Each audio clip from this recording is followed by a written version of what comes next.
Hey everyone, welcome to The Explainer. Today we're taking a highly structured, super visual dive into 4 of the most captivating and totally grounded mysteries from around the globe. And look, we aren't just spinning campfire tales here, we are looking at the hard data, the physical evidence, and the actual historical records that leave literally the smartest experts completely baffled. Okay, let's look at the roadmap for today. We've got 4 stops. Number 1, the deep-sea megapredator. Number 2, the disappearance of MH370. 3, UFOs over nuclear missiles. And finally, 4, the Jersey Devil legend. So we're going to journey from the crushing depths of the ocean up into our commercial skies, way up into the stratosphere above military bases, and then, well, right back down into the psychological depths of local American folklore. All right, part 1, the deep-sea megapredator. We're starting our journey in the pitch-black, deep waters right off the coast of New South Wales, Australia. It's March 2019, in an area that is world-famous for its deep-sea fishing. Now put yourself in this scenario. Imagine you're a seasoned fisherman out there, and you hook a massive 550-pound mako shark. I mean, that is a spectacular catch, right? But as you're hauling this absolute giant onto your boat, that adrenaline rush turns into sheer terror, because the only thing left on your line is the severed head. The entire body of this massive mako has been absolutely decimated, ripped to shreds and devoured by some unknown, immensely powerful ocean predator. You gotta wonder, what kind of animal could possibly pull that off? Now, what's really interesting here is that this isn't just some isolated anecdotal fishing tale. Actually, back in 2003, Australia's premier scientific organization set up a satellite tagging program for great whites. And they tagged this really formidable 9 to 10-foot great white. They called it Shark Alpha. But get this, 2 months later, the tracking data showed something that should be impossible. Shark Alpha was actively chased down the edge of the continental shelf, plunging to a depth of 2,000 feet, where it was inexplicably swallowed whole. The tracker actually gave us a really crucial piece of data to work with, 72 degrees Fahrenheit. So regardless of how deep that tracker went, that temperature bubble stayed completely constant. And this told scientists exactly what was going on. The tracking device was sitting securely inside the stomach of a living, unidentified creature. Look, for something to swallow a 10-foot great white shark whole, the proportions we're talking about are absolutely colossal. So, let's fast forward a bit to 2023 in Western Australia. A whole pod of pilot whales inexplicably and repeatedly beached themselves. And even when they were rescued and pushed back out to sea, they turn right around and beach themselves all over again. Now, pilot whales usually have power in numbers, you know? They wouldn't just beach themselves to hide from your standard great white shark. So researchers raised this really chilling theory. Were they fleeing an unseen predator? Something, say, 65 feet long, completely unknown to science, just lurking right out of sight in the food chain? It's kind of a terrifying reminder of how little we actually know about our own oceans. All right, let's move to the skies and see how this builds into our next environment. Part 2, the disappearance of MH370. We're looking at what is arguably one of the most baffling anomalies in modern aviation history, the complete vanishing of a 240-ton Boeing 777 commercial jetliner along with the 239 people on board. So let's walk through that chilling sequence of events on March 8, 2014. At 12:25 a.m., Malaysia Airlines flight MH370 takes off from Kuala Lumpur on a totally routine path to Beijing.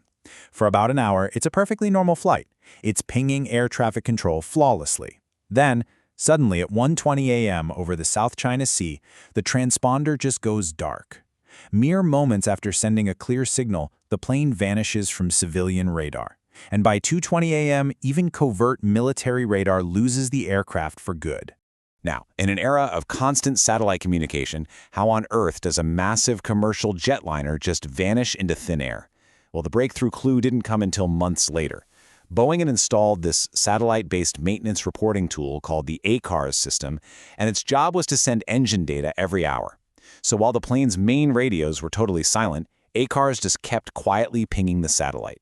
And it revealed that MH370 executed a deliberate 90-degree left turn and just kept flying for another 6 hours straight into one of the most remote, inhospitable areas of the southern Indian Ocean.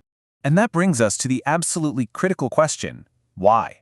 Why would anyone deliberately fly an aircraft thousands of miles in the completely wrong direction over a vast ocean where there is literally no possible place to land? So let's break down the proposed theories and stack them up against the hard evidence. Was it pilot suicide? Well, the official accident report explicitly states the pilot had no history of emotional or physical problems that would suggest that. Okay, what about a mechanical fire causing rapid depressurization, turning it into a ghost plane? The thing is, these sudden altitude changes and that very deliberate heading suggest the plane was actively flown manually for up to an hour after that hard left turn. So, a hijacking then? Well, authorities investigated every single person on board and absolutely no one fit a hijacker profile. None of the theories fit the facts perfectly. It's like a giant puzzle with the most important pieces missing. Obviously, we don't have the cockpit voice recorder, but we do have physical proof of the grim destination. 17 months after the disappearance, a piece of the plane's wing actually washed up on the shores near Madagascar. It had floated thousands of miles across the Indian Ocean. Ultimately, out of 27 pieces of debris recovered, 3 were positively identified as belonging to MH370. This officially cemented the crash site in the southern Indian Ocean. Yet, the core motive for this tragic diversion? It remains a complete, absolute blank. Moving on to Part 3, UFOs over nuclear missiles. We're shifting our focus now from civilian skies way up to the stratosphere and highly secure military bases. The date is March 16, 1967. The location, Malmstrom Air Force Base in Montana. Picture this. It's the early morning hours, and a soldier out patrolling the perimeter spots something inexplicable.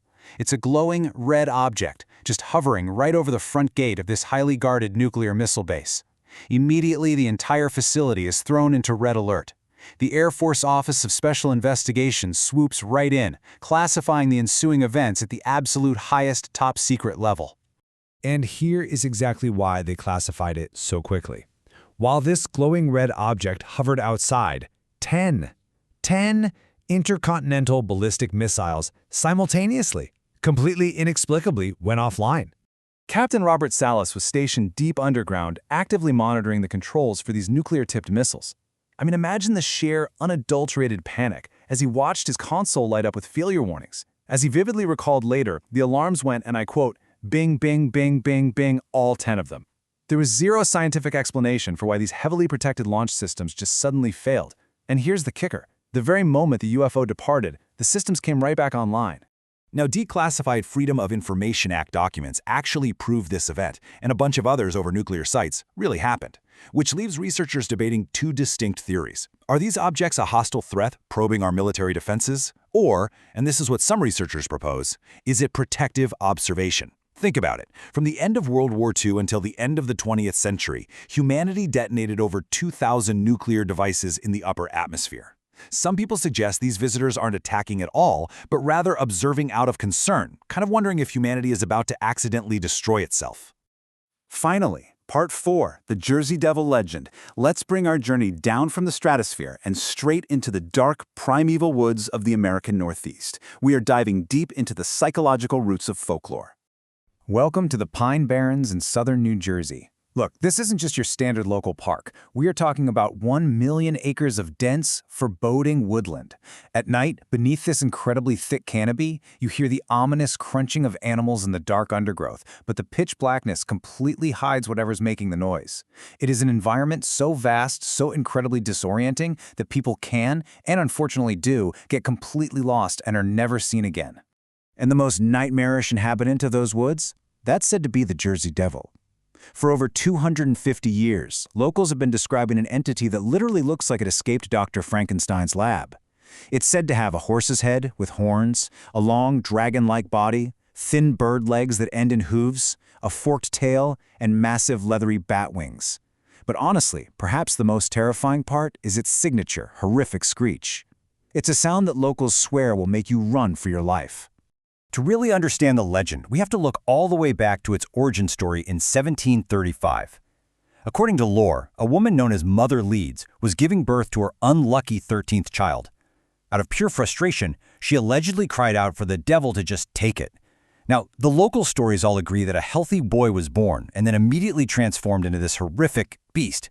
But the legends actually diverge on what happened next. Some of the darker tales claim the newly transformed beast immediately killed Mother Leeds, while other versions assert it simply flew straight up the chimney to inhabit the Pine Barrens forever. Now, I know what you're thinking. Skeptics can easily dismiss tales of flying devil babies. But you know what keeps this legend alive? The surprisingly credible eyewitnesses throughout history. Actually, in the early 1800s, Commodore Stephen Decatur, who was a highly respected and super famous naval war hero, openly reported encountering the beast flying overhead. He claimed he fired a literal cannonball directly at it, punching a hole straight through its leathery wing, only for the creature to just keep flying away, completely unfazed. I mean, when prominent decorated figures report seeing a horse-faced winged dragon, it definitely establishes a startlingly consistent pattern of belief.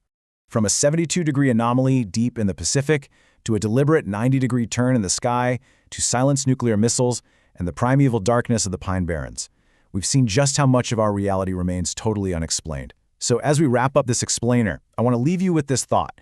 If our absolute most advanced tracking, radar, and military technologies still run into dead ends, what else is hiding in the depths of our oceans, the vastness of our skies, and the darkness of our own backyards?